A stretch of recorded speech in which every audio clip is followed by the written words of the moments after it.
दौड़े दौड़े श्री कृष्ण के पास गए, हे कन्हैया बचाओ। भगवान तुरंत अपने भक्तों से कहते हैं कि यदि तुम्हारे लिए मुझे पर्वत भी उठाना पड़ा तो मैं पहाड़ भी उठाऊंगा, पर अपने भक्तों की लाज बचाऊंगा। एक उंगली से उठाते हैं, छाते की तरह पहाड़ उठा लिया। भगवान श्री कृष्ण ने गिरिराज जी को उठाया। आप गिरिराज जी की परिक्रमा करते हो कि नहीं? गिरिराज जी की परिक्रमा और वृंदावन की परिक्रमा करनी चाहिए। कहते हैं जो गिरिराज जी का एक चक्कर लगा लेता है उसे फिर 84 का चक्कर नहीं लगाना पड़ता। जो वृंदावन का एक चक्कर लगा लेता है फिर उसे 84 का चक्कर नहीं लगाना पड़ता। इसलिए गिरिराज जी की और वृंदावन की परिक्रमा जरूर करनी चाहिए। गिरिराज जी साक्षात ठाकुर जी ही हैं। ये द्रोणागिरी के पुत्र हैं। गिरिराज जी को हनुमान जी लिए जा रहे थे। राम सेतु का निर्माण जब चल रहा था तो इनको हनुमान जी वहां ले जा रहे थे। पर जब वृंदावन पहुंचे हनुमान जी तो वहां से सूचना आई कि आप जहां पत्थर लिए हैं रख दें। तो गिरिराज जी को यहां रख दिया। तो गिरिराज जी ने कहा कि हनुमान जी आप तो हमें भगवान राम की सेवा के लिए लेकर जा रहे थे, अब बीच में आप रख देंगे तो ना हम घर के बच्चे ना भगवान के बच्चे, हमारा क्या होगा? तो हनुमान जी ने राम जी से मन मन में बात की, हे राम, हे प्रभु, ये गिरिराज जी आपके बहुत बड़े भगत हैं, बहुत भक्ति करते हैं, आपके प्रेम में अपना घर परिवार छोड़ के हमारे संग चलने को तैयार हुए हैं। अब आप इनकी सेवा स्वीकार कर लीजिए। भगवान राम ने कहा उनसे बोलो कि वो वहीं वृंदावन की तलहटी पर रहें, हम द्वापर युग में आएंगे कृष्ण बनकर, तब उनकी सेवा करेंगे और उनकी सेवा करके उनका इस जन्म का ऋण चुकाएंगे। इसलिए भगवान श्री गिरिराज जी का दर्शन करते हैं, पूजा करते हैं, इंद्र की पूजा बंद करते हैं और गिरिराज जी की पूजा स्टार्ट करते हैं।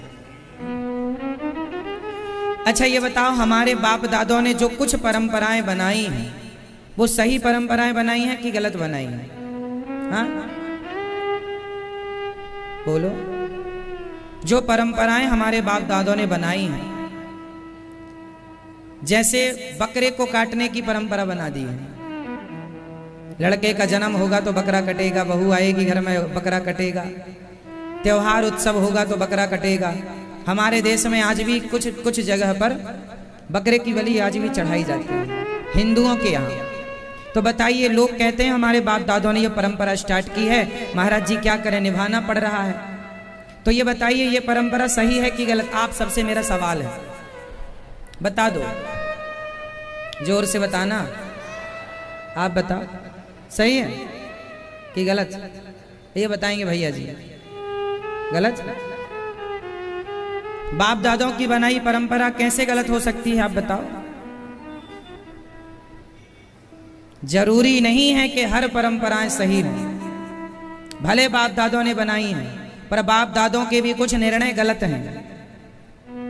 बाप दादों के भी कुछ निर्णय गलत हैं। इसलिए बकरे को काटने की ये जो परंपरा है बिल्कुल गलत परंपरा है। और कभी किसी को अपने घर में तुम्हारी बहू के बेटा हुआ है, अरे तो घर घर लड्डू बांटो, गाय का दान करो उसके नाम से, बकरे की बलि चढ़ा के क्यों खून खराबा करते हो? क्यों किसी की हत्या करते हो? अरे बकरा अभी तो किसी माँ का बच्चा है, बकरिया का। आप बकरी के सामने बकरे को काटें तो वो रो पड़ती है, वो भी जानती है, सुख दुख तो देखो पक्षी भी जानता है।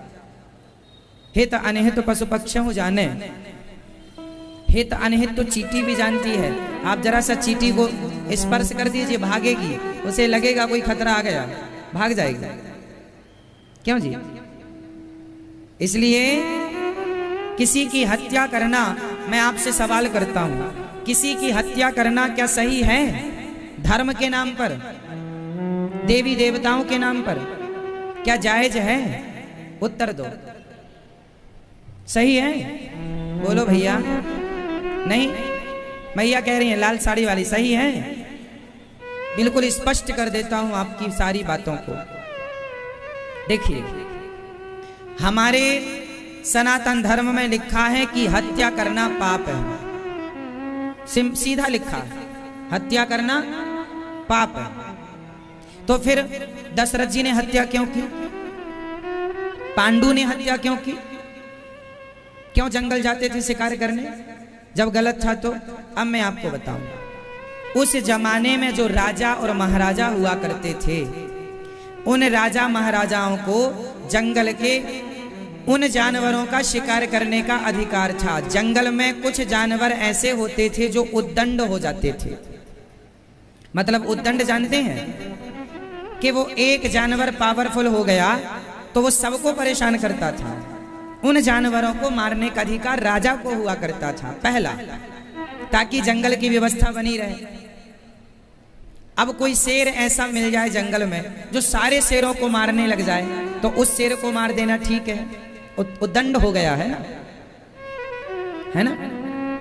अब जैसे कुछ बैल होते हैं, एक बैल है सारे बैलों को मारता रहता है, तो उस बैल को फिर किसान अलग कर देता तो सबको मारता है।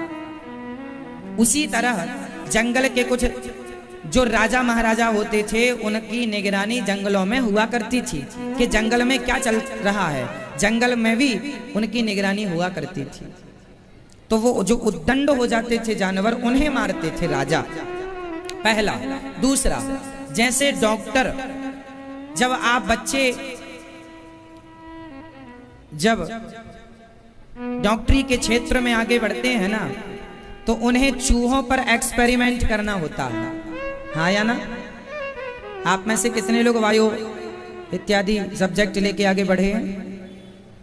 जब आप इस सब्जेक्ट से आगे बढ़ेंगे तो चूहे पर एक्सपेरिमेंट कराया जाता है डॉक्टरों के द्वारा, हमें सिखाने के लिए। क्यों मैं, सही है? चूहे पर, बंदरों पर,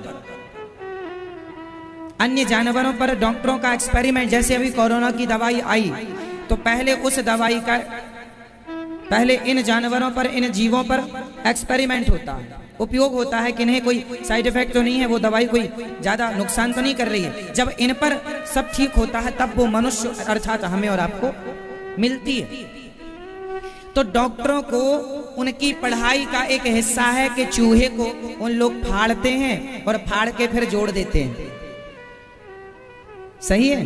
तो बताओ, चूहे को डॉक्टर एक्सपेरिमेंट के लिए काट रहा है, फाड़ रहा है, तो वो सही कर रहा है कि गलत?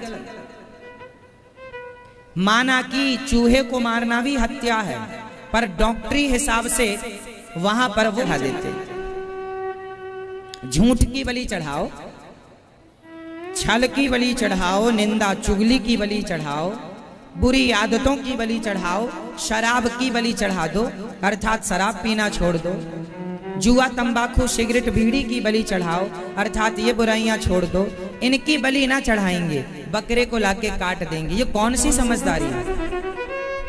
इसलिए भगवान श्री कृष्ण ने इंद्र की पूजा जो उनके खानदान में वर्षों से होती आई है, उसे बंद कराकर उन्होंने श्री गिरिराज जी की पूजा स्टार्ट कराई। बोलिए गिरिराज धरण भगवान की। तो आप लोग कभी किसी जीव की हत्या नहीं करेंगे। कौन कौन नहीं करेगा? या नहीं होती थी, नहीं करते थे? सब लोग हाथ उठा के बताओ, नहीं करेंगे ना आप? चलो अब नीचे करो, ये बताओ आप में से कितने लोग ऐसे हैं जिनके यहाँ परंपराओं के नाम पर बकरे की बलि चढ़ाई जाती है? उठा लो हाथ, इतने लोग। आपके यहाँ चढ़ती है बलि अभी भी? अब मत चढ़ाइएगा। और यहाँ हाथ उठाने वाले भैया, आपके यहाँ चढ़ती है बलि? अब मत चढ़ाइएगा, बोलो हाँ या ना। नहीं चढ़ाएंगे? अच्छा, मत चढ़ाइएगा। किसी भी देवी देवता को बलि नहीं चढ़ानी चाहिए। चढ़ाना है अपने आप को समर्पित कर दो। प्रभु मैं अपने आप को आपके चरणों में समर्पित कर रही हूँ, कर रहा हूँ। भगवान ने गिरिराज जी को उठाया है और इंद्र का अभिमान समाप्त किया। इंद्र चरणों में आए, भगवान ने उन्हें क्षमा किया है। इंद्र चले, भगवान ने गिरिराज जी को स्थापित किया। इसके बाद भगवान एक दिव्य लीला करते हैं।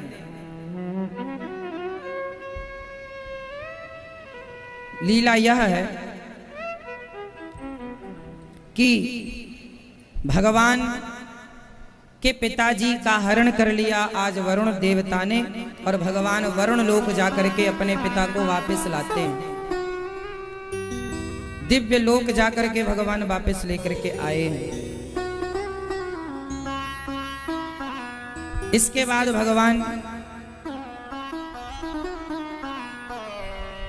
एक दिव्य लीला और करते हैं। आज सारी गोपियों को भगवान आवाहन करते हैं। सारी गोपियां आज भगवान सारी गोपियों को देखते हैं कि ये सदा मुझे याद करती हैं, ये सदा मुझे पुकारती हैं, क्यों ना आज मैं इन्हें पुकार के इनका मान बढ़ाऊं। तो आज भगवान ने अपनी अधरों पर बांसुरी रखी और जो बजाई गजब की बांसुरी बजती है वृंदावन वसैया की, करूं तारीफ मुरली की या मुरली के बजैया की। आज गोविंद ने बांसुरी बजाई है। कहाँ बांसुरी बजाई? यमुना के पुलिन तट पर खड़े होकर।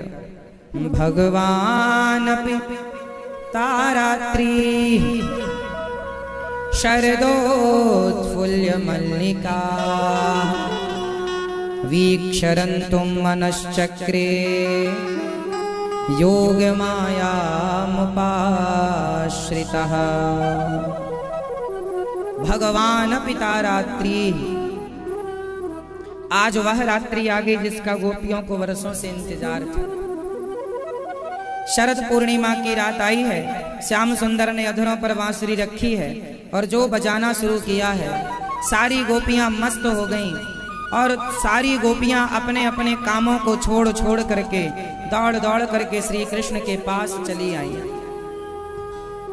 सारी गोपियां दौड़कर श्री कृष्ण के पास आई।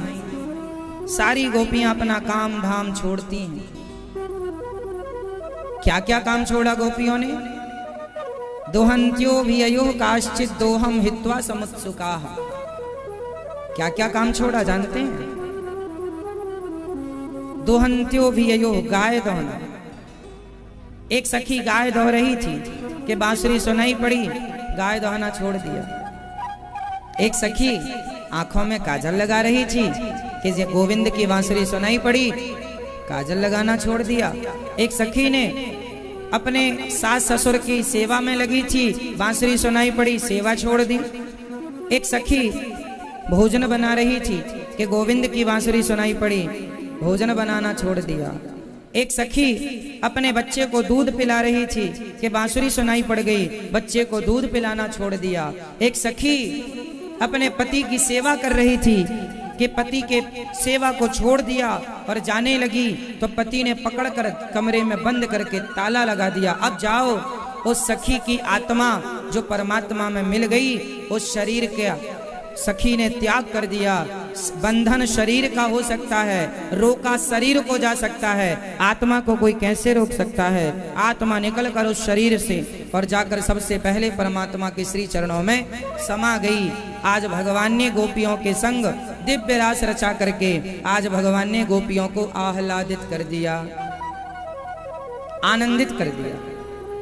सारी गोपियां सारा काम धाम छोड़ छोड़ करके चल रही हैं। गोपियों को भगवान ने इसलिए बुलाया कि ये सदा मुझे बुलाती हैं, क्यों ना आज मैं इन्हें बुलाकर आज इन्हें आनंदित करूं।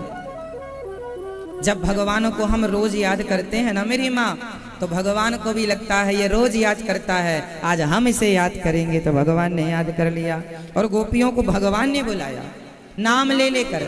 बांसुरी की तान से राधा, ललिता, विशाखा, चंपकलता, इंदुलेखा, तुंग विद्या, सुदेवी, आओ आओ सखी आओ। सारी देवियां अपना काम धाम छोड़ छोड़ के दौड़ रही हैं, श्री कृष्ण के पास जा रही हैं। देखो जरा, जैसे सारी नदियां दौड़ दौड़ करके समुद्र के पास जा रही हैं, उसी प्रकार नदियों की सार्थकता तब है जब वो दौड़कर समुद्र को प्राप्त कर लें। बस वही है जीवन की सार्थकता तब है जब हम दौड़कर चलकर भक्ति के द्वारा भगवान को प्राप्त कर लें, तब हमें सफल मानिएगा। सफल व्यक्ति कौन है? बताइए, सफल व्यक्ति कौन है? जिसने बहुत पैसा कमाया है वो सफल है क्या?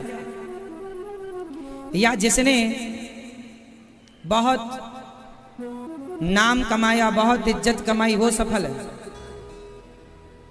कौन सफल है?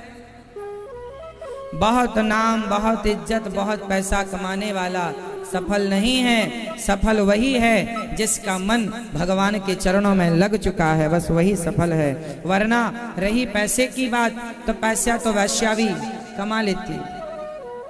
क्यों जी? सही है। पैसा तो आज लोग उन लोगों से अच्छा है जो मेहनत करके कमाता है, अपनी इज्जतदारी से जिंदगी जीता है। कोई इज्जत थोड़ी उतारता है पैसों के लिए। क्यों? इसलिए सबसे बड़ा वो है जो पैसा कमा ले, वो बड़ा नहीं। जो बहुत बड़ा नाम प्राप्त कर ले, वो भी बड़ा नहीं। बड़ा वो होता है जो अपने मन को केंद्रित कर लेता है, जिसका मन भटक। आप में से कितनों का मन भटक रहा है, मुझे ये बताओ फटाफट। आप में से कितनों का मन, आपका मन भटकता है कि नहीं? बोलो हाँ या ना। सबका ही भटकता है, लेकिन देखो बहाने कितने ज्यादा हैं आप लोगों के।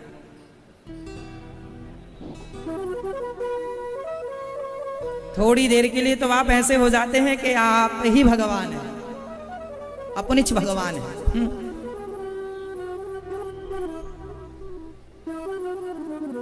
आप ऐसे बन जाते हैं। हमारा तो मन महाराज बिल्कुल कोई नहीं भटकता, बिल्कुल शांत है। मैया सबका मन भटक रहा है। किस किस का भटक रहा? हाथ उठाओ। लो, अब सब तैयार हो गए। अभी नहीं बोल रहे थे। सबका मन चंचल है। अर्जुन कहते हैं चंचलम ही मनः कृष्णा, हे प्रभु हमारा मन बड़ा चंचल है। इस धरती में जो है सबका मन चंचल है। बच्चों से लेके बूढ़ों तक का मन चंचल होता है, और पूरी फसाद की जड़ भी मन ही होता है। सारी झंझट कहां से शुरू होती है? मन। आपके मन का नहीं हो रहा है, आपको गुस्सा आ जाएगा। मन ही पूरा झंझट कराता। देखो मैया का मन लगा है पंचायत करने में, देखो खड़े होके वो भी। ये मन ही तो है। पंचायत कराने वाला कौन है? मन लग गया पंचायत में तो लो। मैया को लोग आज सुदामा चरित्र है तो चावल ले आई, कल है मैया सुदामा चरित्र।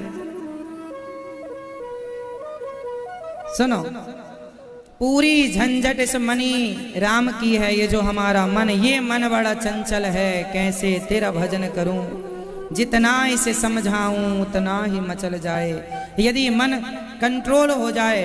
अच्छा ये बताइए, आप सबका मन अभी चंचल है कि नहीं? अब चंचल तो है। अरे मन को वश में करने के लिए ही भगवान ने हमें मनुष्य का शरीर दिया है। मन को वश में करने के लिए ही तो मनुष्य का शरीर दिया। इस मनुष्य के शरीर को पाकर भी आप अपने मन को वश में ना कर पाए, तो फिर आप असफल व्यक्ति हैं, है ना? आपको करना पड़ेगा। गाड़ी आपके पास है, गाड़ी में पेट्रोल डीजल सब कुछ है जो उसको चाहिए। गाड़ी बिल्कुल नई है और आपको जाना है दिल्ली। सड़क भी अच्छी है, आपको रास्ता भी पता है, हाथ में गाड़ी की चाबी भी है, आपको गाड़ी चलाना भी आती है। अब आप फिर भी ना जाएं तो किसकी गलती? बोलो। आपका काम है दिल्ली में, माना कि बहुत बड़ा काम है आपका, और आपको फलाने समय पर पहुंचना है, और आपके पास गाड़ी है, रोड अच्छा है, रास्ता पता है, फिर भी आप नहीं गए, नहीं पहुंचे समय से, किसकी गलती? उसी प्रकार ये जो मानव का तन है, ये बिल्कुल सब चीजें हमें उपलब्ध है। ये बिल्कुल गाड़ी है, शरीर, रास्ता भी क्लियर है, चाबी भी पता है कहाँ है, जाना भी कहाँ। आप सबको पता है ना कहाँ जाना है? बताओ कहाँ जाना है आपको? भगवान के श्री चरणों तक पहुंचना हर व्यक्ति की परम जिम्मेदारी। जाना सबको पता है, लक्ष्य है ईश्वर, वहां तक पहुंचना है। शरीर हो गई गाड़ी, गुरु जी हो गए रास्ता बताने वाले, रास्ता पता है, चलो सत्य के मार्ग मार्ग। किस रास्ते पर गाड़ी चलेगी? रास्ता कौन सा? सत्य का मार्ग है। रास्ता कौन सा है? सत्य के रास्ते पर ये शरीर रूपी गाड़ी चलाना है। अब चलाओ और मंजिल तक पहुंचो। अब फिर भी कोई ना पहुंचे तो गलती किसकी? ये मनुष्य का शरीर पाकर अरे मन को वश में ना करे तो ये मनुष्य का शरीर तुम्हें मिला क्यों था? क्या बच्चे पैदा करने के लिए मिला? मिला था शरीर मन को साधने के लिए, पर आपने मन को चंचल कर लिया ज्यादा। आप बच्चे पैदा करने में लग गए, आप भोगों में लग गए, आप पैसा कमाने में लग गए। आए थे हरि भजन को औंटन लगे कपास। आए थे हरि भजन को औंटन लगे कपास। एक बाप ने बेटे को 100 रुपए दिया। एक बेटे को पिता ने 100 रुपए दिया। कहा जाओ 100 रुपए लेकर बाजार जाना, बढ़िया ताजे ताजे ताजे ताजे फल लेकर के आना। बेटा 100 रुपए लेकर बाजार गया। पहुंचा ही था कि वहां एक मंदारी बंदर को नचा रहा था। ये बेटा अपने पिता के द्वारा 100 रुपए लेकर गया और मंदारी का खेल देखने लगा। बंदर नाच रहा है। ये बड़ा इंप्रेस हुआ, उस खेल से बड़ा प्रभावित हुआ। अंत में बंदर ने पैसा मांगा कटोरा उठाकर, तो इसने 100 रुपए दे दिया, जो कि इसे पिता ने दूसरे काम के लिए दिया था। बंदर तो चला गया। अब इसे याद आया कि मैं बाजार क्यों आया था। ये बंदर में इतना मस्त हो गया कि भूल गया कि मैं बाजार क्यों आया था। बाद में याद आया तो पता चला बाजार की तरफ गया। जब तक बाजार गया तो बाजार में दुकानें बंद हो चुकी थी, और खुली भी होती तो खरीद क्या पाता, पैसे तो थे ही नहीं। वापिस चला। पिता ने कहा बेटा फल लेके आए? पिताजी नहीं लाया। पिता ने कहा चलो पैसे वापस करो। नहीं लाए तो पैसे वापस करो। पिताजी खर्च हो गए। खर्च हो गए कहां? सामान भी नहीं लाया, जिसलिए पैसे दिए थे वो लाया ही नहीं, और पैसे भी खर्च हो गए। अब आप समझिएगा, पिता ने उसे दंड दिया। ये छोटी सी कहानी हमारी और आपकी है। क्या कहानी है जरा कोशिश करिएगा इसे समझने की। चलो मैं समझाता हूं। मैया नींद आए तो बताना। एक पिता ने अपने बेटे को 100 रुपए देकर बाजार भेजा। इसका अर्थ क्या है? इसका अर्थ ये है कि एक पिता ने अपने बेटे को 100 रुपए देकर बाजार भेजा, तो एक पिता है परमात्मा, बेटे को 100 रुपए दिया। बेटे हैं हम सब, आप हम सब। 100 रुपए मतलब 100 साल की उम्र। एक परमात्मा ने हमें 100 रुपए मतलब 100 साल की आयु देकर, संसार है एक बाजार, इस संसार में हमें और आपको भेज दिया है। जाओ 100 रुपए लेकर। 100 रुपए लेकर आए हो, क्या करना है 100 रुपए का? बोले अच्छे अच्छे फल लेकर आना है। अच्छे अच्छे फल का मतलब है 100 रुपए मतलब 100 साल की जिंदगी में अच्छे अच्छे कर्म करने हैं। 100 साल के जीवन में अच्छे अच्छे कर्म करने हैं। समाज की भलाई, समाज की सेवा, लोगों पर दया, सत्य का रास्ता पकड़ना है, दया करना है। 100 रुपए का हमें ये करना है। लेकिन वो कहाँ लग गए 100 रुपए? मंदारी के खेल में। ये मंदारी का खेल क्या है? बंदर नाच रहा है, मंदारी नचा रहा है। आप लोग भी तो नाचते हैं, बोलो हाँ या ना। कभी पत्नी नचाती है पति को, कभी पति नचाता है पत्नी को। हम सब लोग नाच रहे हैं। आप लोग कहती हो ना मैया हम सवेरे से शाम तक नाचती हैं। घर का काम जो करने में आप लोग चलते हैं, पैसा कमाने, परिवार का भरण पोषण करने के लिए जो भागते हैं, ये क्या है? नाचना ही तो है। तो हम सब का जो 100 रुपए थे, जिसको दिया गया था अच्छे अच्छे कर्मों का फल लाना है, अच्छे कर्म करने हैं, पर अच्छे कर्म ना करके हमने वो 100 रुपए कहाँ खर्च किए? केवल पत्नी, पुत्र, परिवार, संसार के नाच में नाचते रहे। किसके लिए? पत्नी के लिए, पति के लिए, पुत्रों के लिए, परिवार के लिए, इज्जत के लिए, सम्मान के लिए नाचते रहे, और इसी नाच में 100 रुपए खर्च हो गए। मतलब 100 साल की आयु खत्म। जब गए तो भगवान ने कहा क्यों भेजा था? अच्छे कर्म करने के लिए। क्या लाए? खाली हाथ। फिर अब क्या होगा? अब जाओ नरक भोगो।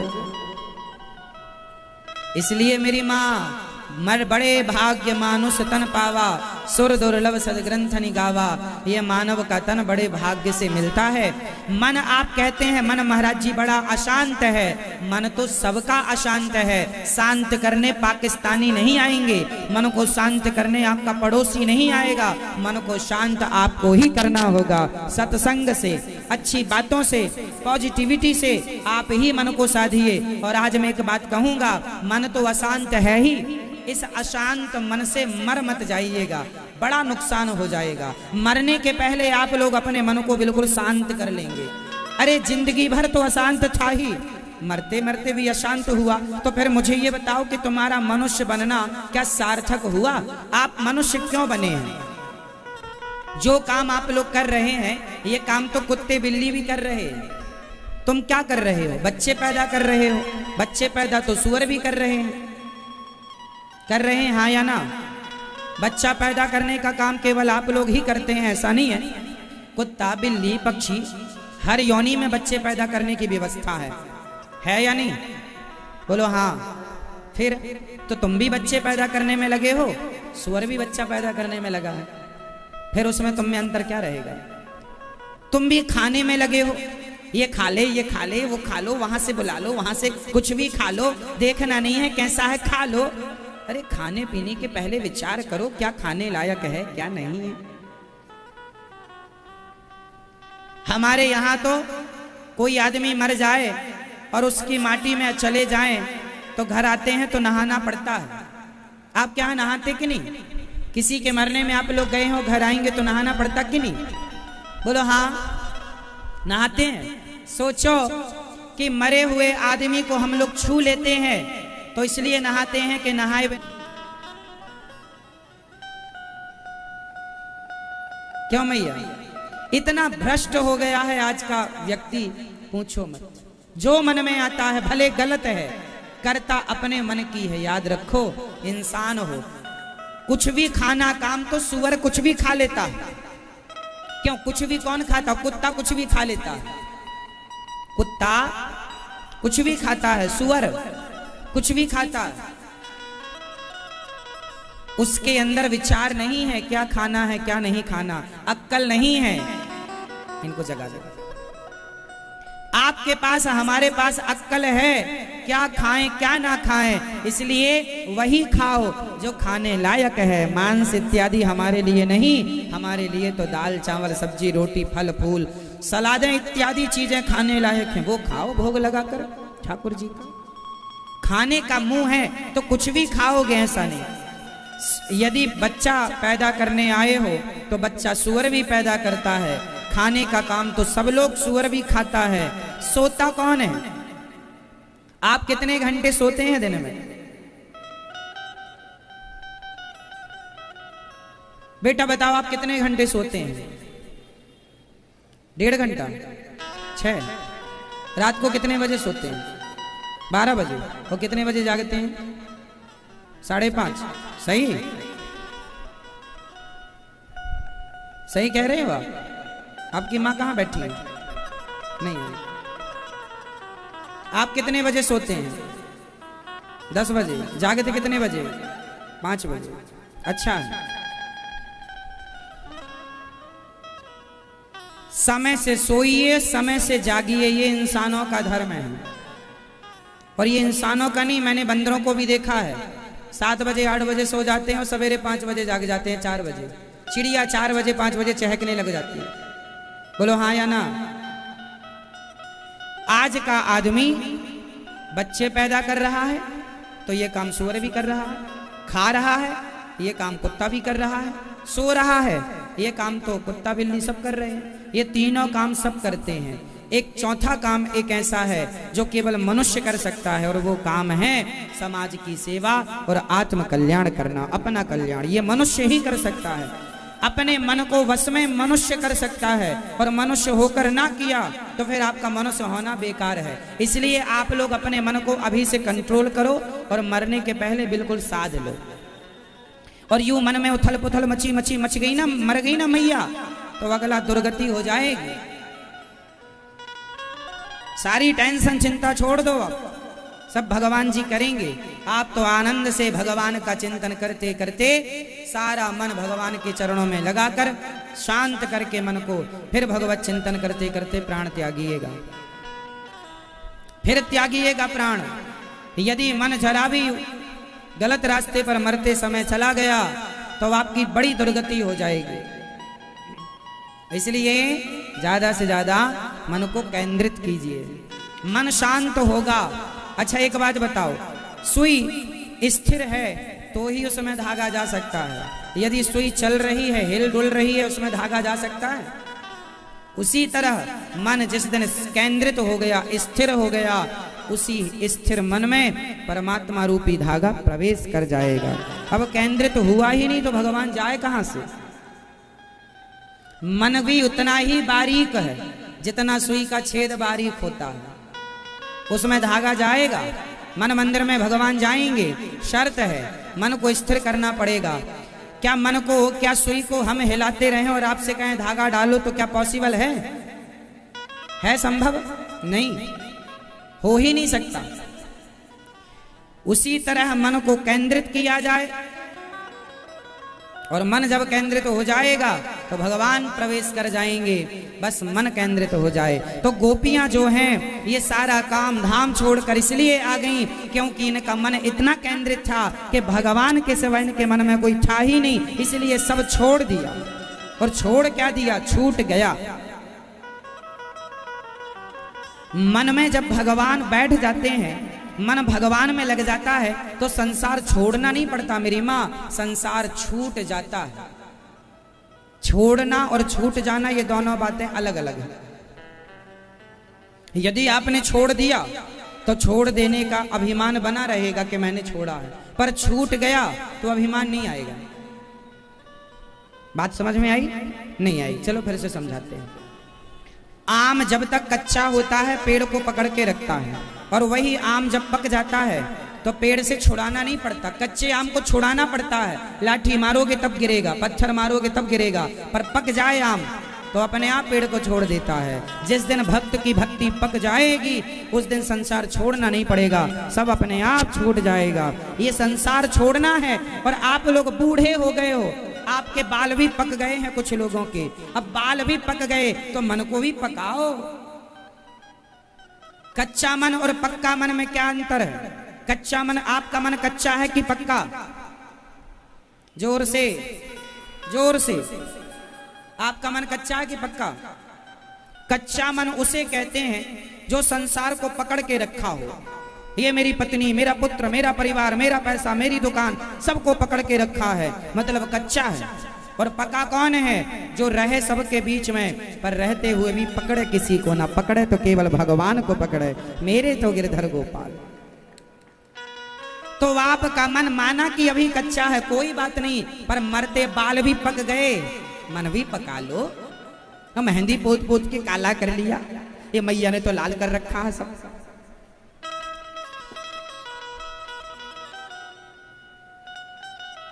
इसलिए मन को पकाइए। मन बिठा लीजिए, बैठिए, चेयर रख दीजिए। मन की चंचलता मिटाना आवश्यक है। यदि आपका मन स्थिर नहीं हुआ तो आप हारे हुए व्यक्ति। मैया, ओ मेरी माँ, कहाँ नजरें गड़ गई?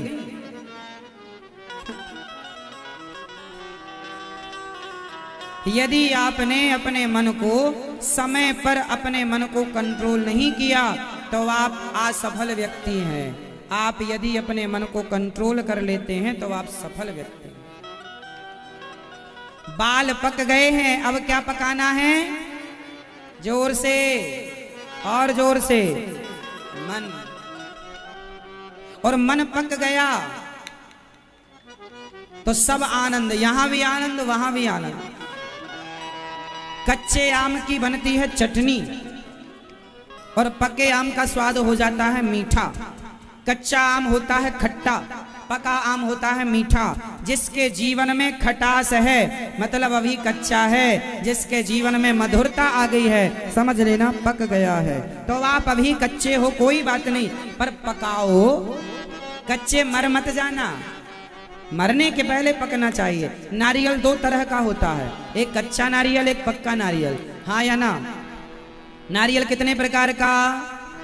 जोर से, एक कच्चा और एक पक्का। कच्चे पक्के में अंतर बताओ। कच्चा नारियल होता है जो खोपड़ी से चिपका होता है।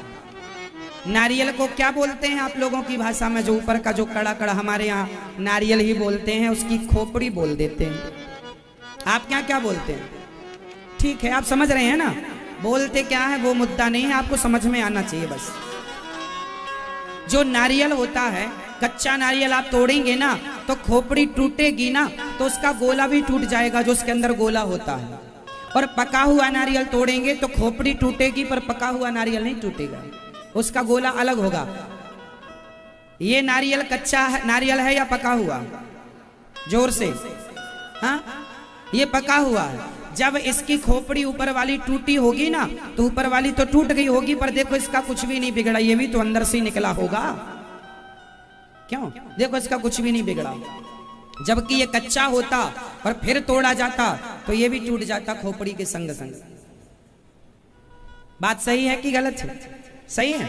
उसी तरह कच्चा और पक्का, जो कच्चे मन का आदमी है, जिसका मन अभी कच्चा है, कच्चे आदमी की जैसे पत्नी मर जाए, किसी की पत्नी मर गई, एक पुरुष आया, महाराज मैं मर गया, मैं मर गया, मैं मर गया। तू मर गया?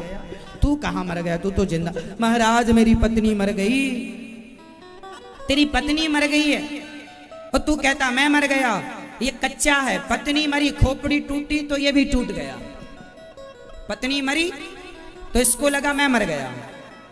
किसी का नुकसान हो जाए 1 लाख का, अरे महाराज मैं मर गया, मैं बर्बाद हो गया, मैं मर गया। तू कहाँ मर गया? ये कच्चा है, क्योंकि दुकान से इसका इतना अटैचमेंट था जैसे कच्चे नारियल का खोपड़ी से अटैचमेंट हो जाता है। वो टूटती है तो ये भी टूट जाता है। दुकान से, परिवार से, पति से, पत्नी से, पुत्र से इतना अटैच हो जाता है आदमी कि उन्हें कुछ होता है तो इसे लगता है हमें कुछ हो गया। और ये कच्चा है। अब पका हुआ वह है कि जिसका कोई कुछ भी चला जाए लेकिन वो ये जाने कि ये तो सब भगवान की अमानत थी, भगवान के पास चली गई, हमारा तो कुछ था ही नहीं, हमारे तो भगवान थे, हैं, रहेंगे। ये ज्ञान आ जाना कि सब भगवान का है, ये ज्ञान धारण कर लेना, यही पका हुआ। सब भगवान का है ये मान लेना पका हुआ भक्त। मन कच्चा और मन पक्का। उनका मन कच्चा है जो सबको अपना मानते हैं, उनका मन पका है जो सब कुछ भगवान का मानते हैं। देखो बात जरा सी, ये मेरा है और ये भगवान का है। यदि कहूं कि मेरा, ओ मेरी माँ, क्या होता है पति पत्नी के लिए? क्या होता? परमेश्वर। पति का त्याग कभी नहीं करना चाहिए, पति कैसा भी हो। और पत्नी का त्याग भी कभी नहीं करना चाहिए, पत्नी कैसी भी हो। कैसी भी का मतलब ये है कि यदि ज्यादा मुंह चलाने वाली है तो समझाओ, लड़ने झगड़ने वाली है तो समझाओ, पति लड़ने झगड़ने वाला है समझाओ, है ना। कितना भी जीवन में संकट आए पर पति पत्नी को एक संग रह करके उस संकट से लड़ना चाहिए, जीत हासिल करनी चाहिए। पति और पत्नी दोनों एक दूसरे के पूरक होते हैं। भगवान श्री कृष्ण ने कहा कि पति कैसा भी हो, अंधा हो, लंगड़ा हो, बहरा हो, दोषीलो दुर्भगो वृद्धो जड़ो रोग्य धनो पीवा, पति कैसा भी। सेवा, नारी का एक ही धर्म होता है, केवल पति की सेवा। और पुरुष का क्या धर्म होता है कि वह गृहस्थ जीवन में रहकर अपनी पत्नी के सिवा कभी पराई स्त्री को ना देखे और सदा अपने गृहस्थ धर्म का पालन करे। बताओ गृहस्थ धर्म किसे कहते हैं? गृहस्थ धर्म क्या होता है? गृहस्थों का धर्म क्या है बताइए? मैया आप में उसे सदगृहस्थ बोलते हैं।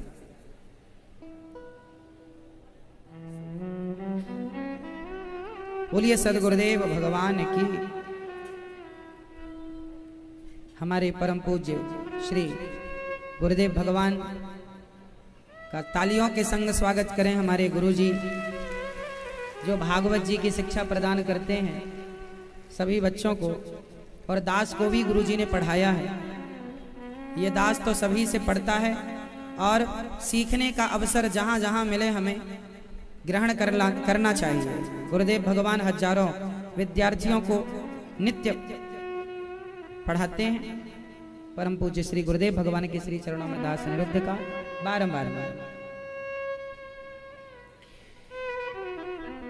दोहशीलो दुर्भगो वृद्धो जड़ो रोग्य धनो पीवा। पति कैसा भी हो, नारी को कभी अपने पति का परित्याग नहीं करना चाहिए। और सदगृहस्थ वह है जो सदगृहस्थ अर्थात सच्चाई के संग अपनी गृहस्थी चलाता हो। किसके संग? सच्चाई।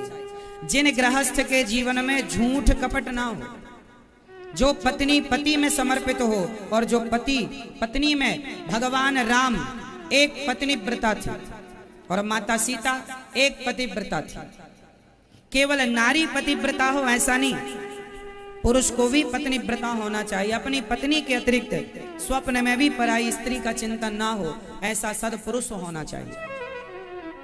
जो पुरुष अपनी पत्नी को छोड़कर पर नारियों से संबंध रखता है उसकी दुर्गति वैसी ही हो जाती है जैसे रावण की हो गई, जो अपनी पत्नी के अतिरिक्त दूसरी स्त्रियों को देखता है।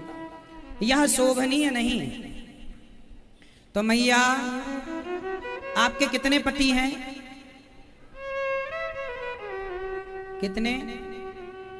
जोर से। 2।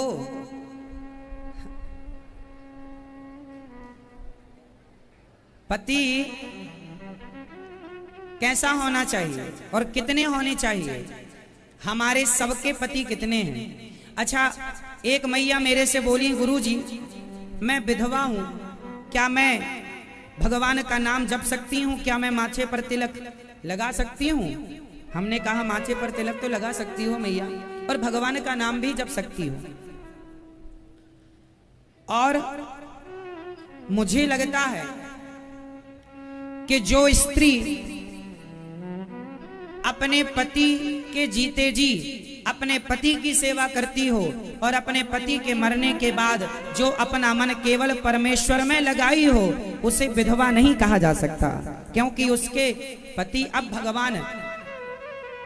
मीराबाई को क्या कोई विधवा कहता है? आज तक किसी ने मीरा को विधवा कहा, जबकि मीरा का विवाह तो हो चुका था भोजराज के संग, राणा का पुत्र। लेकिन आज तक किसी ने मीरा को विधवा कहा जबकि पति की मृत्यु हो चुकी थी। क्यों? क्योंकि मीरा कहती है ऐसे बर को क्या बरूं जो जन्मे और मर जाए, बरिए बर गोपाल को मेरे चुन लो अमर कर जाए। जो संसार के पति में मन लगाए, अपने पति व्रता स्त्री का परिचय दे और पति के जाने के बाद जो परमेश्वर के आश्रित रहे, वह नारी सधवा ही मानी जाएगी। पहले उसे पति का आश्रय था, अब वह भगवान के आश्रित रहती है। विधवा नहीं, वो सधवा है, उसका अब भगवान सहारा है। और भगवान तो सबके पति हैं।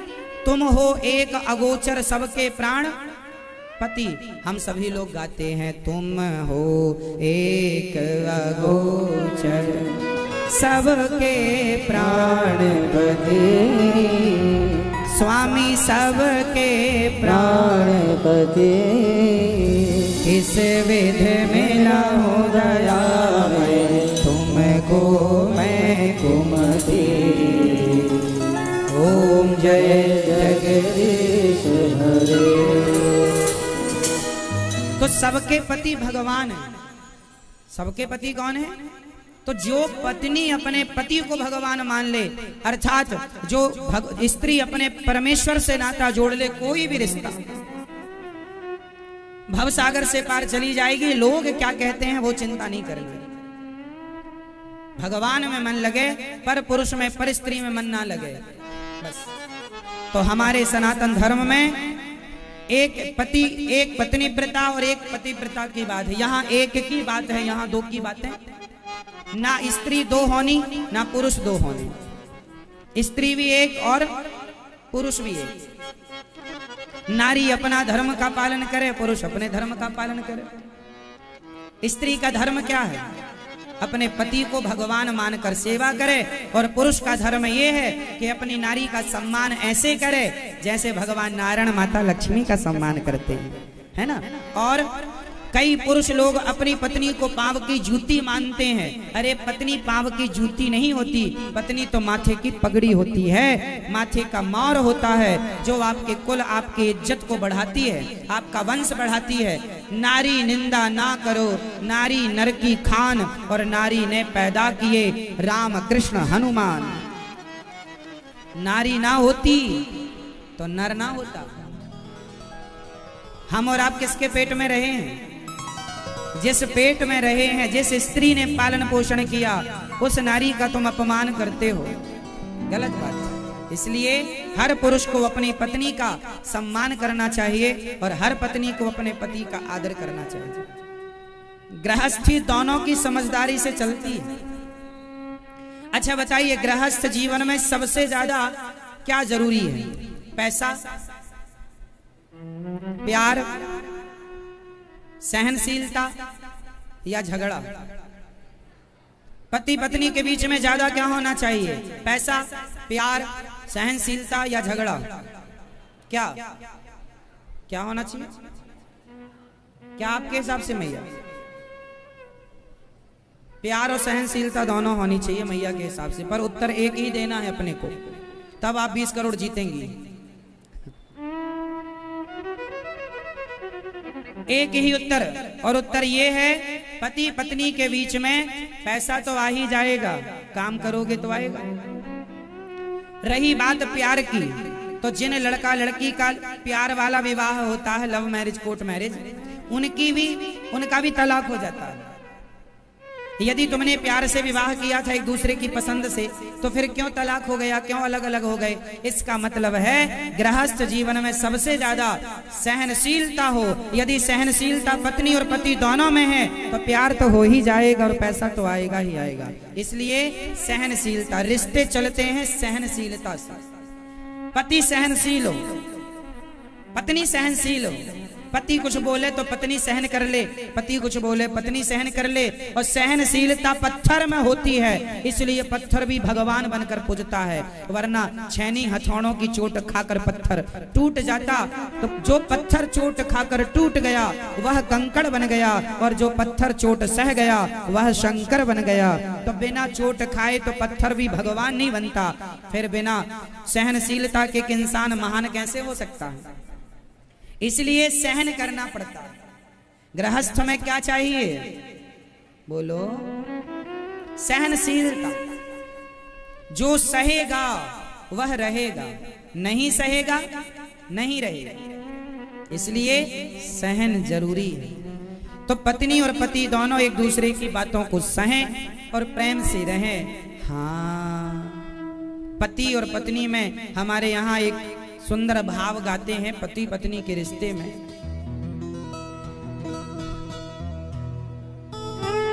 हाँ, बिन परमेश्वर सूना मंदिर, बिंदिया बिना लीलार सोना, पति बिना संसार।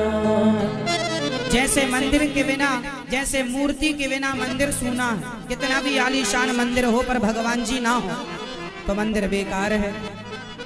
माथा पर बिंदिया ना हो तो माथा बेकार स्त्री का।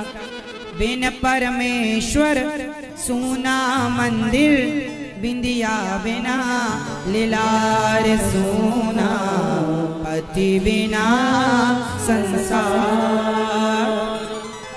पति ही जप है, पति ही तप है, पति ही है करतार।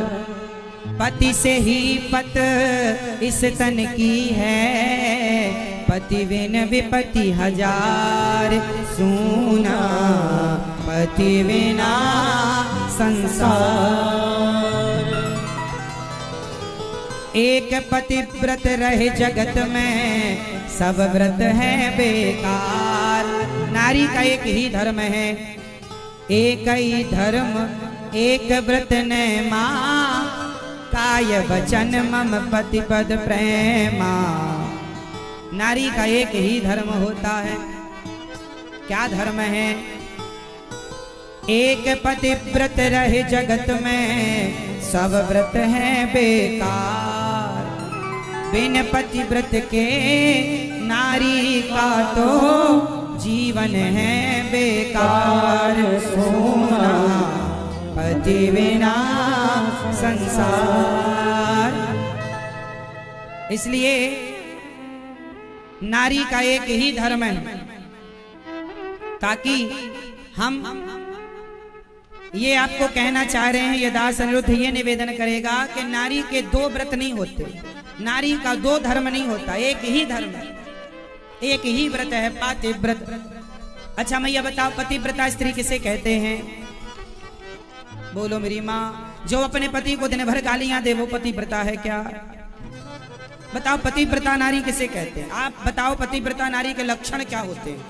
किसको मान लें कि ये पतिव्रता?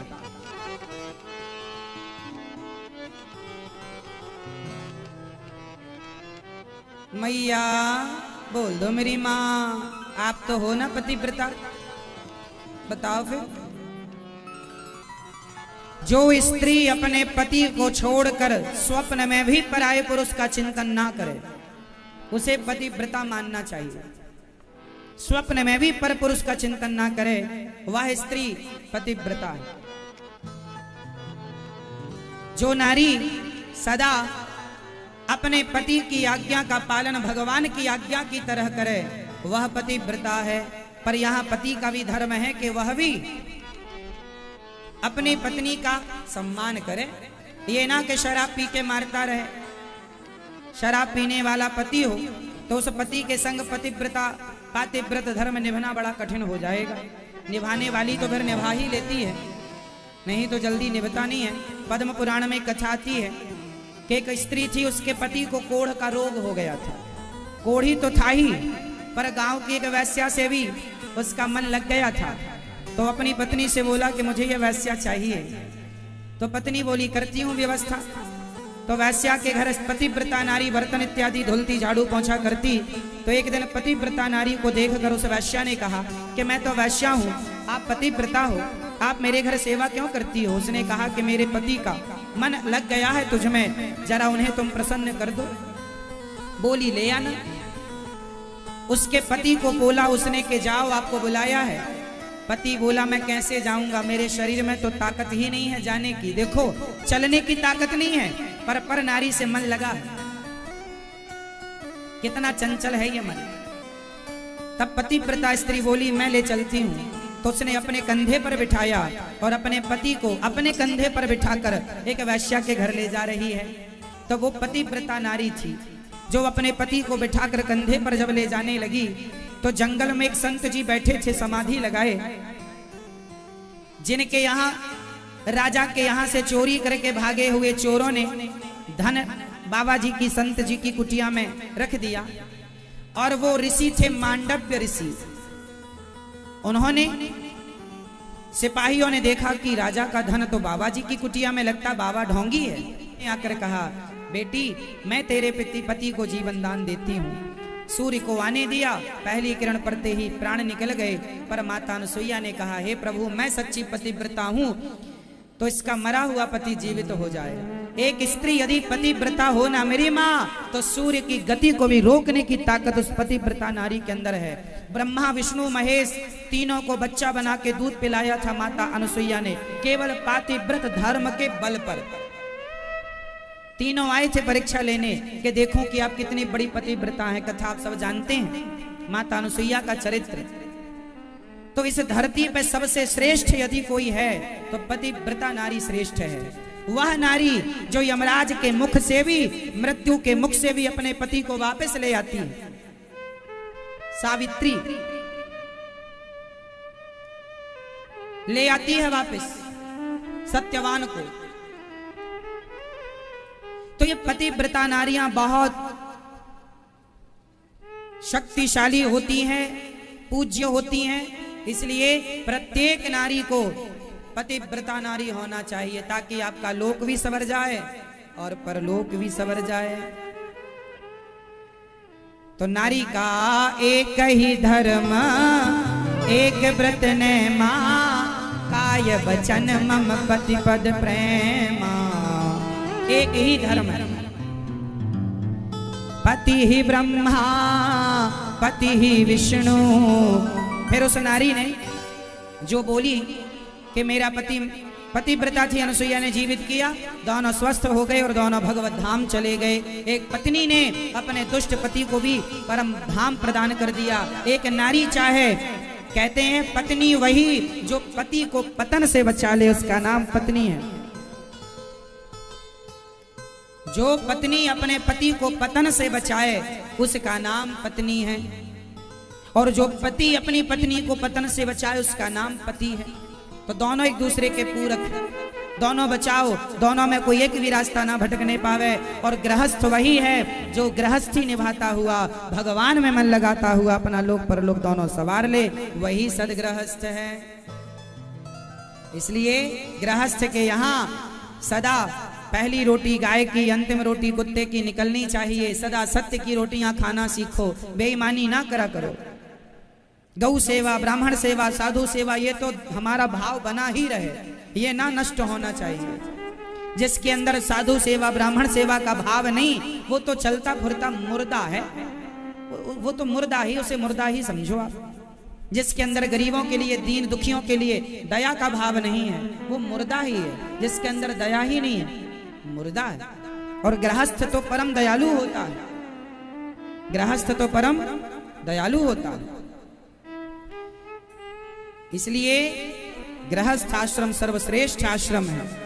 आज भगवान ने गोपियों का आवाहन किया, सारी गोपियां आई, भगवान ने कहा स्वागतम वो महाभागा प्रियम किम करवाणि वः ब्रजस्यानामयं कच्चित् ब्रूतागमन कारणम्। आओ देवियों, स्वागत है। क्यों आई हो? पति की सेवा करना तुम्हारा धर्म है। तब गोपियों ने कहा गोविंद, माना कि पति की सेवा करना धर्म है, पर हम तो अपने पति के पास ही आई हैं, हमने कौन सा धर्म कर दिया?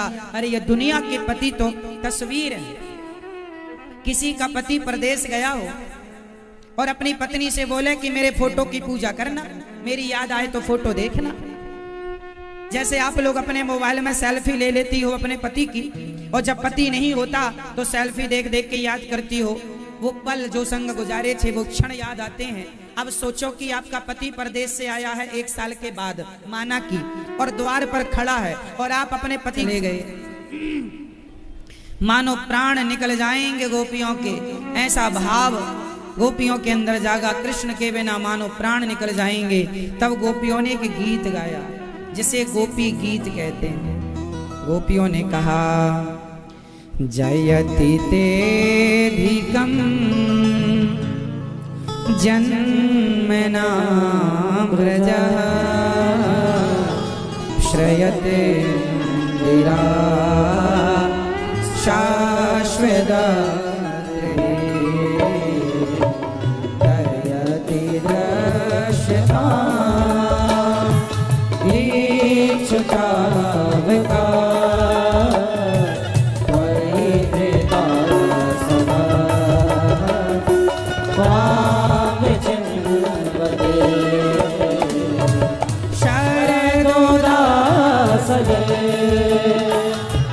साधु जात सा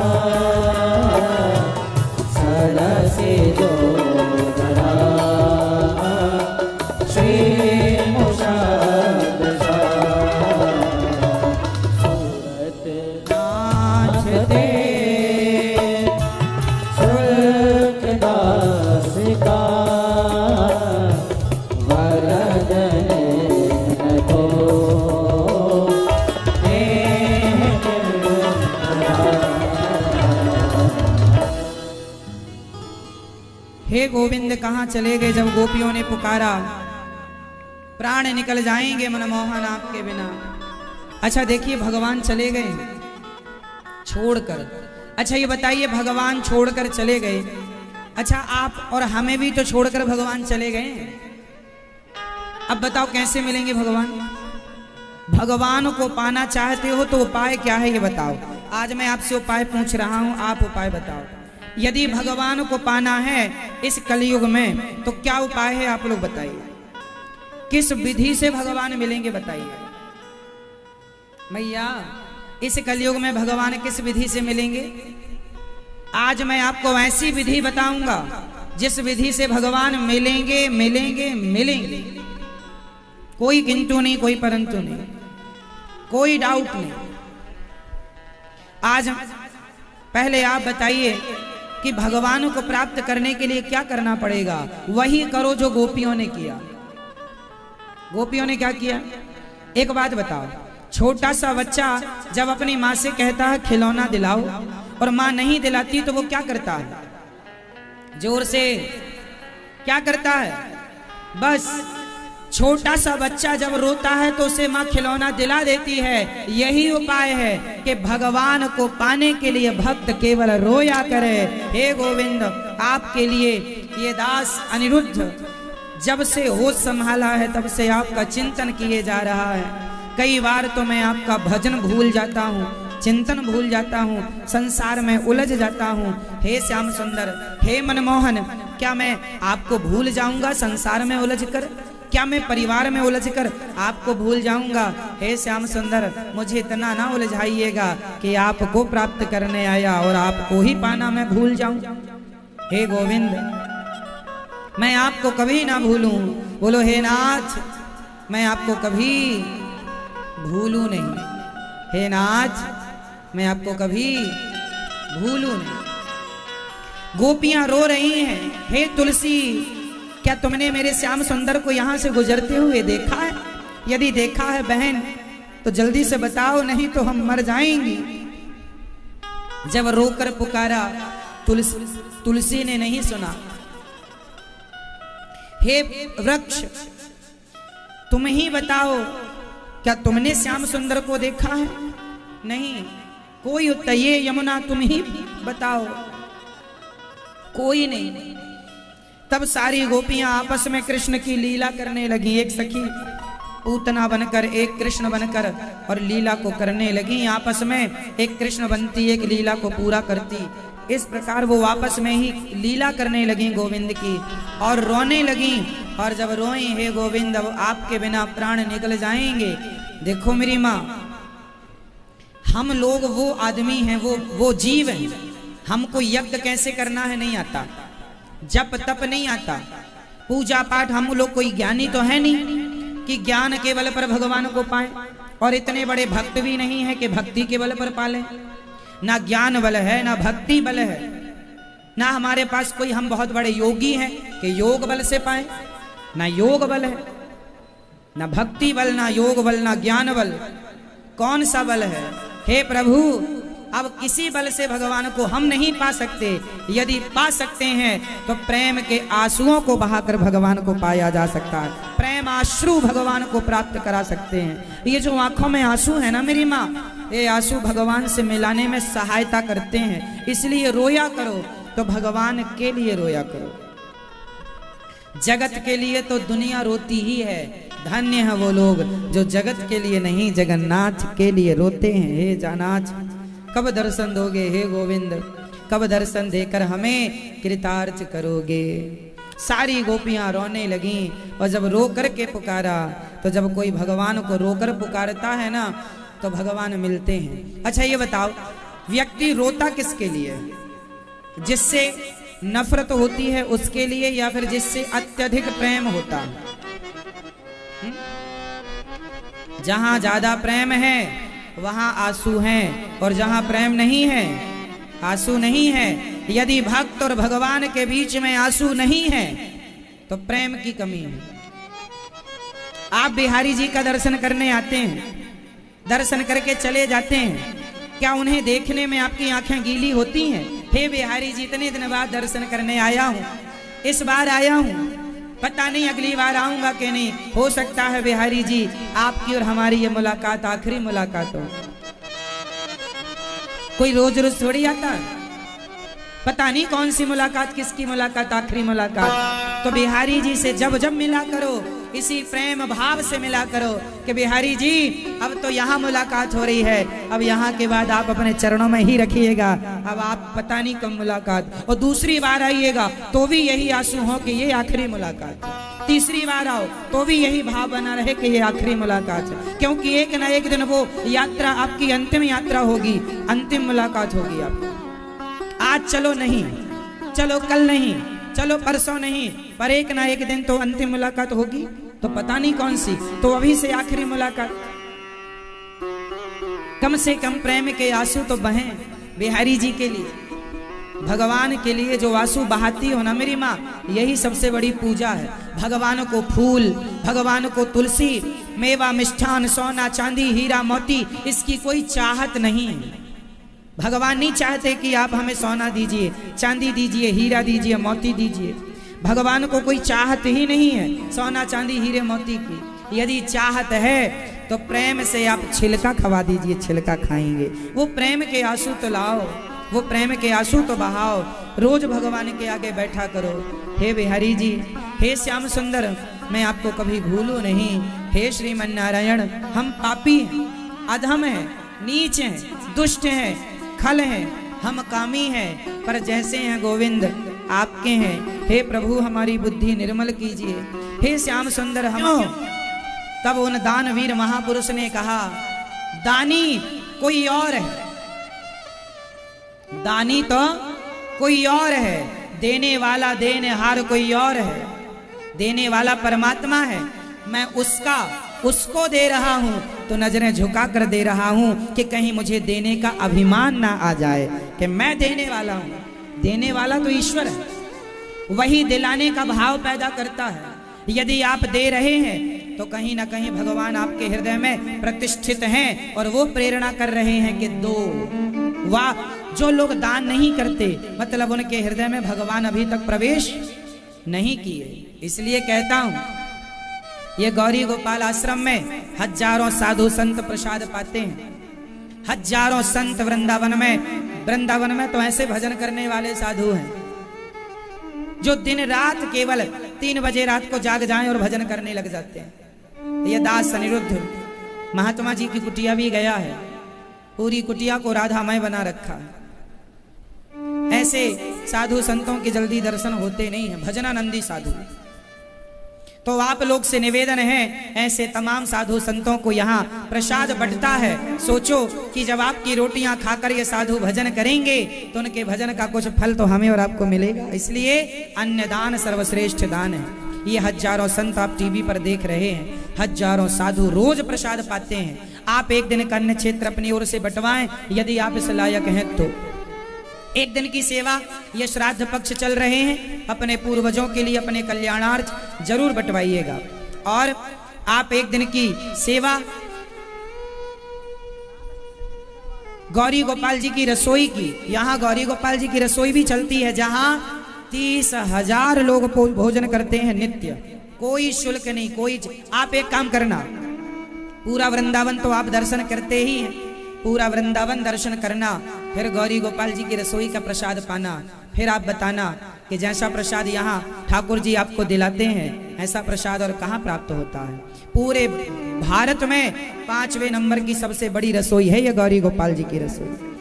सबको निःशुल्क प्रसाद मिलता है। आप जो धन को धर्म से जोड़ते हैं, दान करते हैं, उसका सदुपयोग ये दास अनिरुद्ध करता है। बताइए, यहाँ सवेरे से शाम तक रसोई चलती है कि नहीं? बोलो हाँ या ना। आप में से कितने लोगों ने प्रसाद पाया गौरी गोपाल जी की रसोई का? रोज पाते हैं भक्त, 1 भी रुपए नहीं लगता। प्रसाद अच्छा होता है या नहीं? बोलो हाँ, अच्छा है, स्वाद है प्रसाद में। ठाकुर जी का प्रसाद तो सदा स्वादिष्ट ही होता है, परंतु आप ये देखते हैं, आप इस बात के गवाह हैं कि यहाँ पर सुबह 8 बजे से अन्न क्षेत्र चालू होता है, रात्रि के 10:30 बज जाते हैं, आखिरी आदमी तक को प्रसाद पवाया जाता है। अन्न दान से बड़ा कोई दान नहीं, अन्न सेवा से बड़ी कोई सेवा नहीं। इसलिए ये दास अनिरुद्ध तो ये चाहता है कि जब तक जीवन है कर लेते हैं पुण्य। और याद रखना, ये जो आज आप लोग अच्छा कर रहे हैं ना, इसका फल आपको इसी जन्म में तो मिलेगा। इस पुण्य का फल आप इस जन्म में भोग ही नहीं पाएंगे। इस पुण्य का फल आपके आने वाली तमाम पीढ़ी बच्चों को मिलेगा। और आप अगली बार जहां जन्म लेंगे इस पुण्य के संग जन्म लेंगे, यदि जन्म हुआ तो, वरना मोक्ष हो गया तो भगवत धाम में भगवान के चरणों में बैठेंगे। जाहि विधि राखे राम ताहि विधि रहे।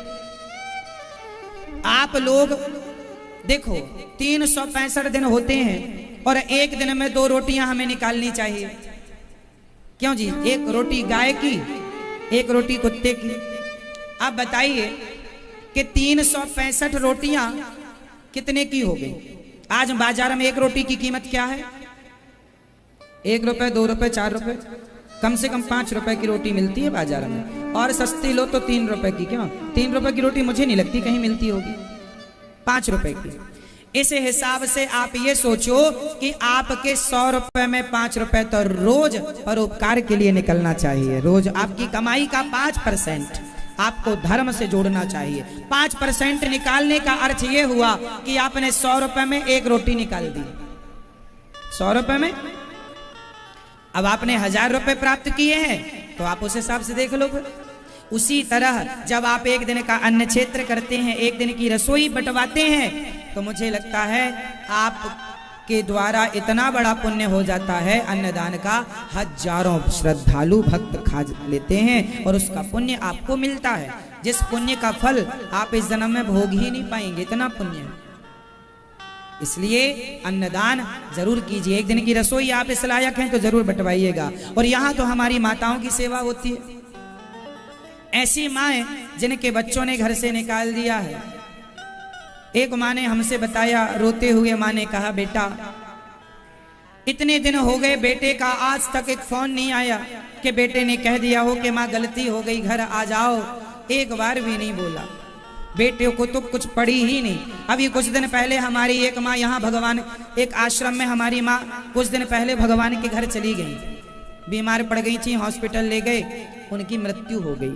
जब उनकी मृत्यु हुई तो उनके बेटे को फोन लगाया कि आओ आपकी माँ चली गई है, आओ आकर माँ का अंतिम दर्शन कर लो।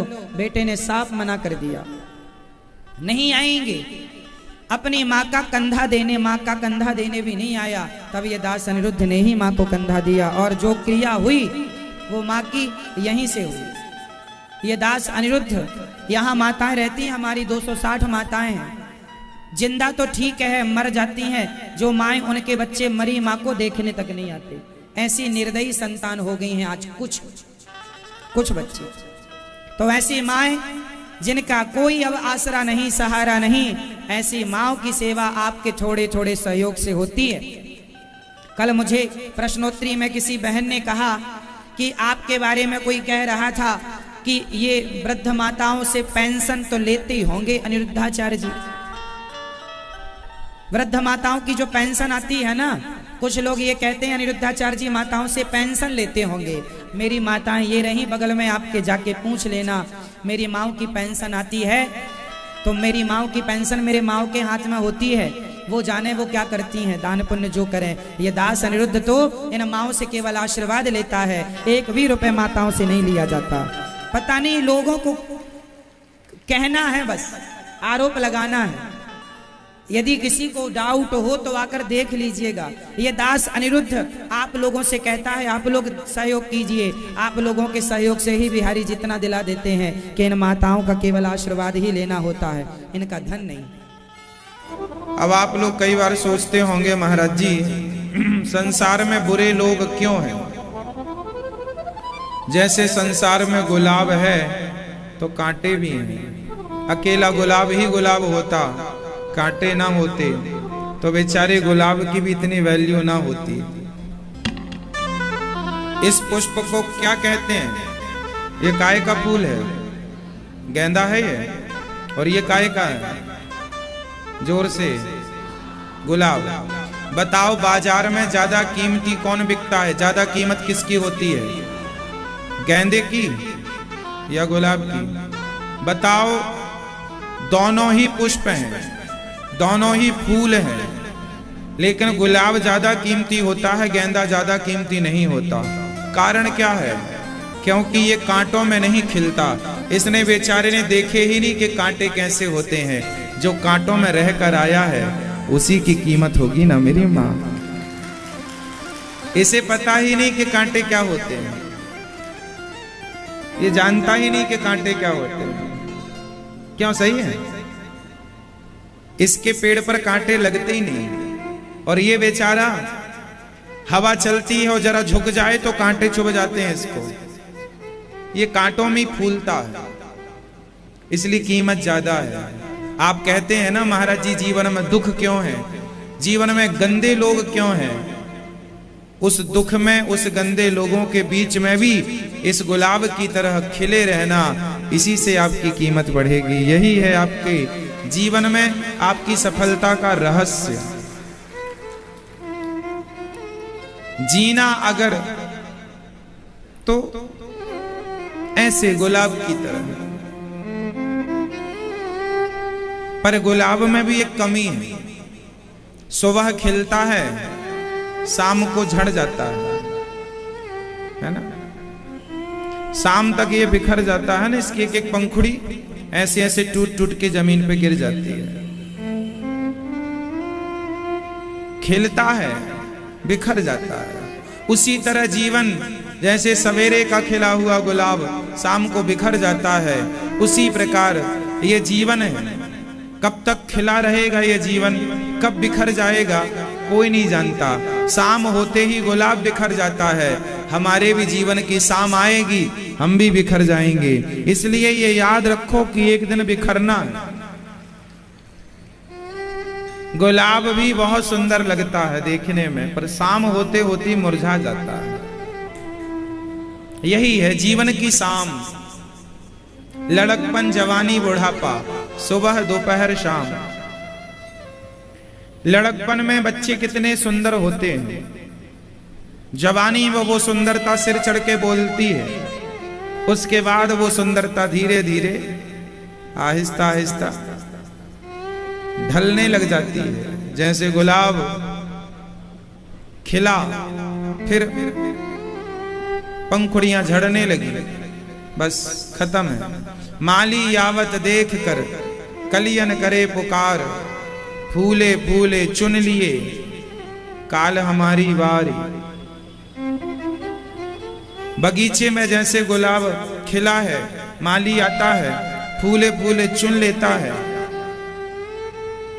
जो छोटे छोटे अभी जिनका मुंह नहीं खुला, जिन है ना पंखुड़ियां नहीं निकली,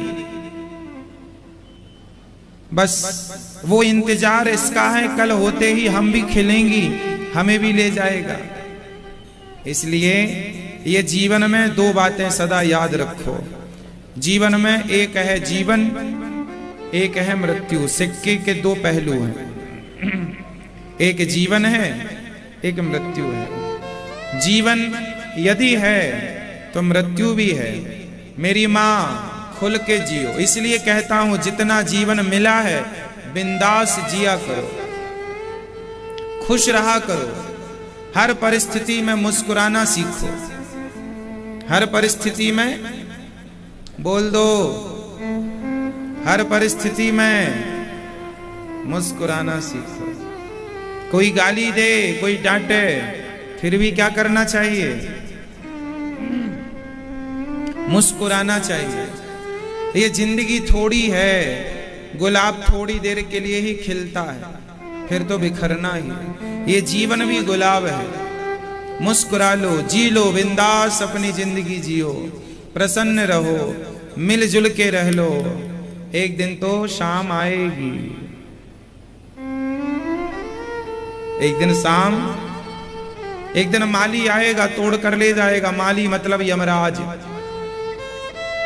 खिला हुआ गुलाब तोड़कर ले जाएगा।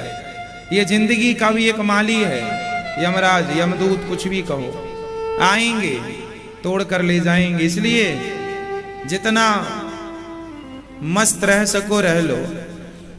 दो बातें याद रखो, तुलसीदास जी कहते हैं, दो बातन को भूल मत, जो चाहे कल्याण, नारायण एक मौत को दूजे श्री भगवान।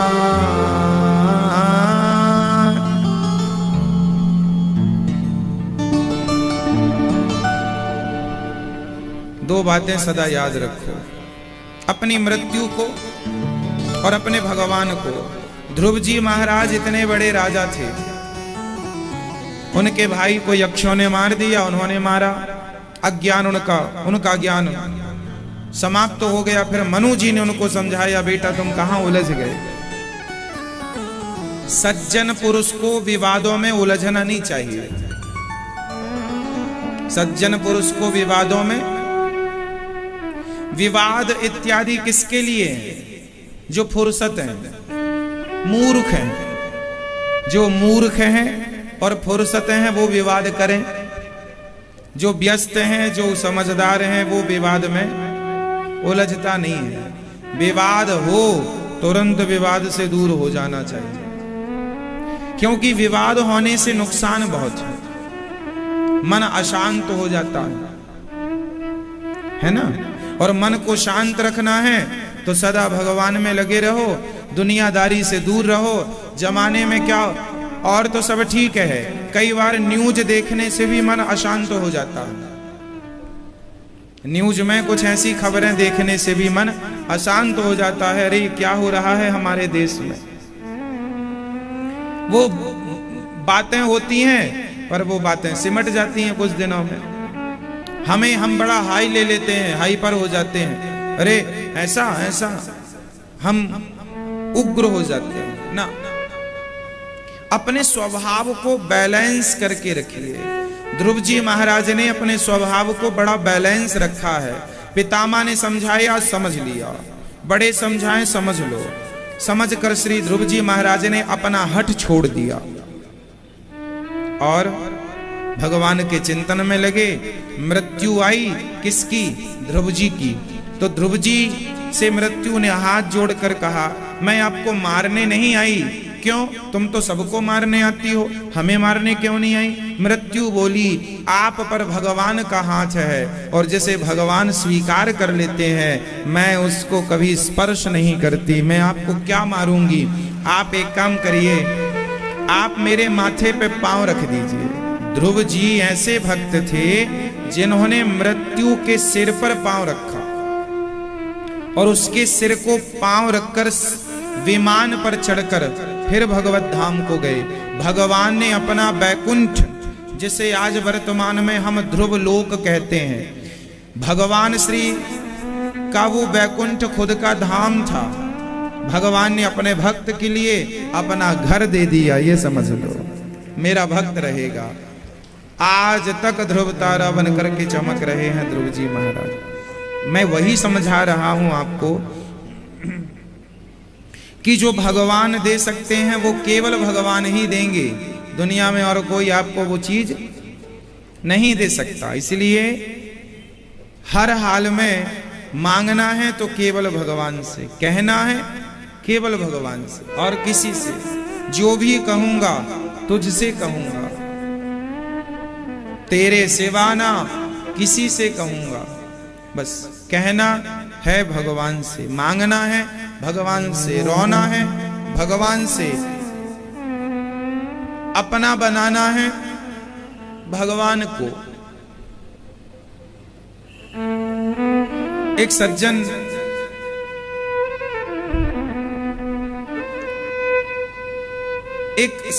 थे, एक आदमी थे, वो सबकी सेवा करते थे। सबकी सेवा, सबका सम्मान, सबका आदर। जो उनका अपमान कर देता था उनका भी वो सम्मान करते थे। एक सज्जन थे, सबकी सेवा करते थे, कभी किसी का विरोध नहीं करते थे, कभी किसी के प्रति नफरत, ईर्ष्या, घृणा का भाव नहीं रखते थे। सबकी भलाई, जो मिले सबकी भलाई करते थे। पैसा कमाते थे और समाज की सेवा में, जरूरतमंदों की सेवा में खर्च कर देते थे। एक दिन वो किसी की सेवा करने जा रहे थे।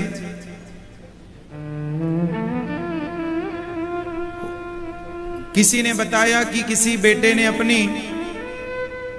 मां को घर से निकाल दिया, तो वो उस मां के पास जा रहे थे कि उसे भी लाकर वो अपने घर में रखें और सेवा करें, क्योंकि वो सेवा करते थे सबकी, दीन और दुखियों की। तो वो जा रहे थे, रात्रि का समय था, किसी ने उन्हें रात्रि की सूचना दी। उनका मोबाइल बजा और रात्रि कोई फोन आया उनके पास लगभग 12 से 1 बजे के बीच में कि आपको फलानी जगह जाना है, वहां पर आपकी जरूरत है, आपको कोई पुकार रहा है, कोई मां आपको पुकार रही है। तुरंत रात को 1 बजे दौड़ करके वो सज्जन जाने लगे। तो उन्होंने रास्ते में एक सज्जन उन्हें मिले और उन्होंने अपने मुंह में सिगरेट रखी और सिगरेट रखकर उस आदमी को रोका, वो जो सेवा करने जा रहे थे उसे रोका। रुको, रुक गए, जरा मेरी सिगरेट में आग लगाओ। माचिस दिया उन्होंने। वो सबकी सेवा, सबका भला, चल भैया तेरी ये भी मदद कर दूं, तेरी सिगरेट में मैं माचिस की तीली लगा दूं। तीली लगाए और वो अपने सेवा कार्य के लिए आगे बढ़ गए। जब सेवा कार्य के लिए आगे बढ़े, वो सेवा करके वो लौटे, उस मां को लेकर लौटे, तो रास्ते में कुछ पुलिस वाले मिल गए। पुलिस वाले ने कहा आपको चलना पड़ेगा जेल। क्यों? बोले इस घर में अभी अभी चोरी हुई है और यहां एक चोर ने चोरी की है, उसे हमने पकड़ा है। आप ये बताइए क्या ये चोर वही है जिसे आपने थोड़ी देर पहले देखा था? चलो देखता हूं। उसने मां को घर में व्यवस्थित रखा और जेल गया तो वही आदमी जिसकी सिगरेट जलाई थी, उसने इस सेवा करने वाले सज्जन ने पूछा क्यों भाई, उस घर में चोरी तूने की है? बोले हाँ हमने की है। तो उसने कहा फिर मेरी चोरी तूने क्यों नहीं कर ली? मेरे पास भी तो पैसे थे, तूने मेरे को क्यों नहीं लूटा? तो चोर ने कहा आप अकेले होते तो मैं आपको लूट लेता। उस सज्जन ने कहा नहीं जी मैं तो अकेला ही था ना। चोर ने कहा आपके संग 2 लोग थे, आप और एक संग आपके पीछे था। सेवा करने वाले भक्त ने कहा मेरे संग मैं अकेला ही था भाई, तुमने मुझे क्यों नहीं लूटा? उसने कहा आप अकेले नहीं थे, 2 थे, अकेले होते तो मैं आपको ही लूटता। मैं आपको रोका ही इसलिए था सिगरेट जलवाने के बहाने, लूटने के लिए, लेकिन आपके संग 2 थे तो मैं आपको छोड़ दिया। वो आदमी समझ गया कि मैं, आप भलाई करना ना छोड़िए। आप कहते हैं कि मैं सबके साथ अच्छा करता हूं या करती हूं, मेरे साथ अच्छा नहीं होता। नहीं, आप सबके साथ अच्छा करिए, करते रहिए। वो लोग आपके साथ क्या अच्छा करेंगे? आपके संग तो अच्छा भगवान करेंगे। आप सबके साथ अच्छा करेंगे तो भगवान आपके संग अच्छा करेंगे। आप ये सोचते हैं कि हमने जिसके संग अच्छा किया है वो हमारे संग अच्छा करे, ऐसा नहीं हो सकता। वो आपके संग अच्छा कर ही नहीं सकता। आपने भी ये सवाल कई बार मन में लाया होगा कि हम सबके संग अच्छा करते, हमारे संग बुरा क्यों होता है? आप भी कई बार सबके संग अच्छा करते हैं, आपके संग बुरा होता। क्यों? क्योंकि आप अच्छा करते रहिए, उनसे उम्मीद ना करिए कि वो आपके संग अच्छा करेंगे।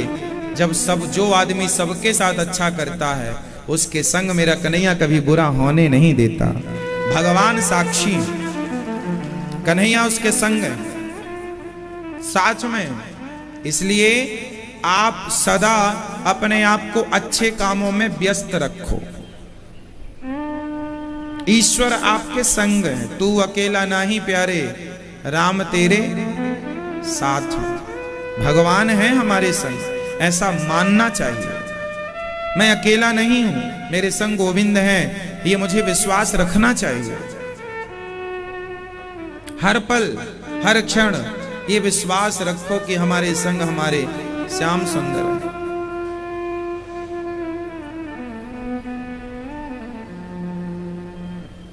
श्री ध्रुव जी महाराज मृत्यु को जीत गए, भगवान के धाम चले गए, अपनी मां को लेकर। मां भी गई।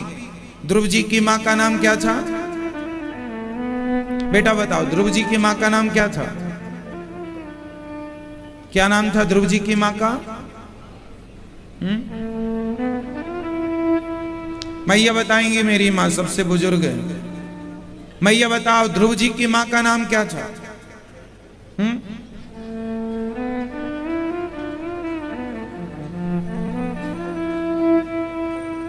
सुमित्रा? हाँ? सुमित्री? ध्रुव जी के मां का नाम था सुनीति। सुनीति भी संग गई श्री ध्रुव जी महाराज के साथ भगवान के धाम। एक बेटा पूरे खानदान को तार देता है यदि लायक हो तो, और ना लायक निकल जाए तो सबको नरक का गामी बना देता है। ध्रुव जी के वंश में आगे चल के इन्हीं के वंश में भगवान पृथु हुए हैं, जिन्होंने पृथ्वी का दोहन किया है और 10,000 कान मांगे हैं भगवान से। कितने कान? 10,000 कान। एक दो कान से नहीं। क्या करेंगे 10,000 कानों का? अच्छा, आपको मिल जाए 10,000 कान तो आप क्या करोगी मैया? आप तो बस सारे घरों में एक एक कान चुपके से चिपका दोगी। हमारे बारे में क्या बोल रहे हैं लोग हमें पता चले, और कनेक्ट कर लेंगे अपने दोनों कानों से, सुनता रहे। कान मिले हैं भगवान की चर्चा के लिए।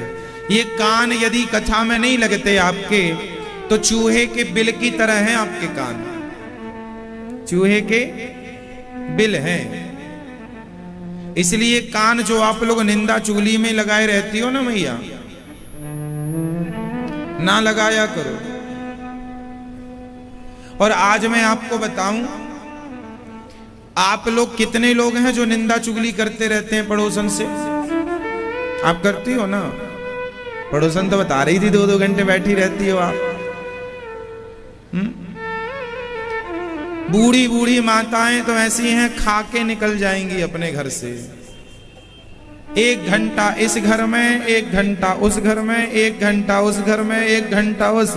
सवेरे 10 बजे निकलती है, रात्रि के शाम को 7 बजे लौटती है। अब सोचो इतने घंटे पंचायत, हर घर को 1-1 घंटा। क्यों? सही है। खा के गई थी और खाने ही आती हैं, फिर उनका पचता ही पंचायत में है। ऐसे लोगों के कान केवल चूहे के बिलों की तरह हैं, कोई मतलब के नहीं। छेद हैं केवल कानों में बस। कान तो उन्हीं के सार्थक हैं जिनके कान भगवान की कथा को सुन सुन करके कथा के माध्यम से गोविंद को अपने हृदय में स्थापित कर रहे हैं और अपने आंखों से भगवान को प्राप्त करने के लिए अश्रुपात कर रहे हैं। उन्हीं के कान और उन्हीं की आंख सफल है। श्री इसलिए कहता हूं, कथा सुना करो मेरी मां।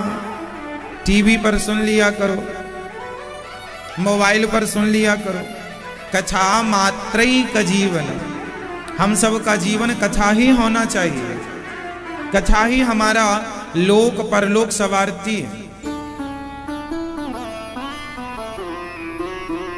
पृथु भगवान ने 10,000 कान मांगे हैं, भगवान ने प्रदान किए। क्यों? इन कानों से कथा सुनेंगे, एक भी शब्द ना छूटे, इसलिए 10,000 कान। एक बार इन्हीं के वंश में भगवान प्राचीन बरही को श्री नारद जी ने पुरंजनोपाख्यान की चरित्र सुनाया। पुरंजनोपाख्यान श्री प्राचीन बरही का अज्ञान श्री नारद जी ने नष्ट किया पुरंजनोपाख्यान की चर्चा से। अविज्ञात और पुरंजन, जीवात्मा और परमात्मा। हम हैं पुरंजन, ईश्वर है अविज्ञात। जिसका ज्ञात ना हो उसे अविज्ञात कहते हैं, जिसको जाना ना जा सके उसे अविज्ञात। हम पुरंजन हैं। पुरंजन का अर्थ है जीव, ईश्वर अंश जीव अविनाशी, जीवात्मा हम सब पुरंजन। हमारे अंदर जो आत्मा है ना मैया, जिसे हम जीव भी कहते हैं, जीवात्मा। हमारे अंदर जो जीव है वह हमारे शरीर रूपी वस्त्र को धारण किया है। आपके शरीर में कितने छेद हैं बताओ? हमारे शरीर में कितने छिद्र होते हैं? जोर से।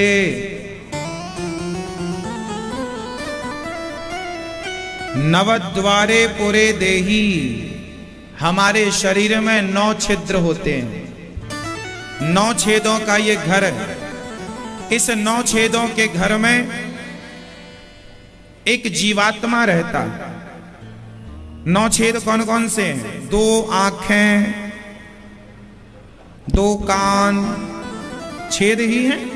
2 2 4, 4 1 5 और 1 6, 2 नाक, नासिका के छिद्र, 2 4 6, 1 मुंह।